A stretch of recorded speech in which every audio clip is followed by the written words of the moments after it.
Truck Week is NewsNation's way of saying a great big thank you to all the truck drivers vital to the U.S. supply chain. And it's brought to you by Sling this week. Our Morning in America convoy is on the road again. Yeah, today we're shining a light on the drivers who happen to be military veterans as well. According to the U.S. Census Bureau, 10% of truck drivers are veterans. The trucking industry wants to make it easier for those who serve to get behind the wheel. It's a great change of the page, turning of the page in the chapter of a career that started in service. Nick Smith spoke with veterans who are now drivers. What did they have to tell you, Nick?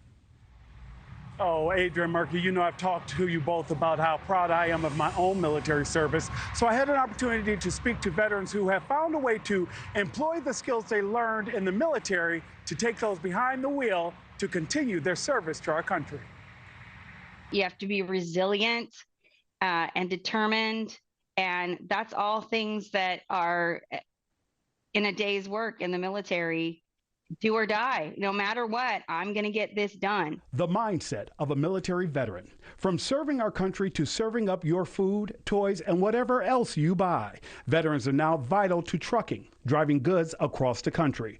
For Iraq War vet and driver Marcia Luckenbill, the values line up, giving it her all on the battlefield and now America's highways. I'm here to do a job, and we're going to get it done, you know, and it's that discipline and determination, and all veterans have that. Trucking isn't easy. Long hours, fatigue, bad weather, and bosses who want more, and more. It's a little difficult job, just like being in the military, but somebody has to do it. I kind of thrive on the hard work, and I think that's pretty typical of veterans. You know, we don't want to sit at home and, you know, not do much, you know, like this is what we're built for. And the trucking companies know it. David Valdivia is a vet himself, now recruiting for night transportation.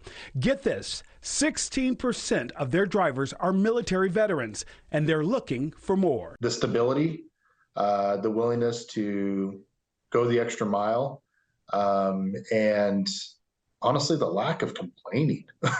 You know, we just kind of get a lot of stuff done quickly. The company even takes time to honor deserving vets with their fleet of honor.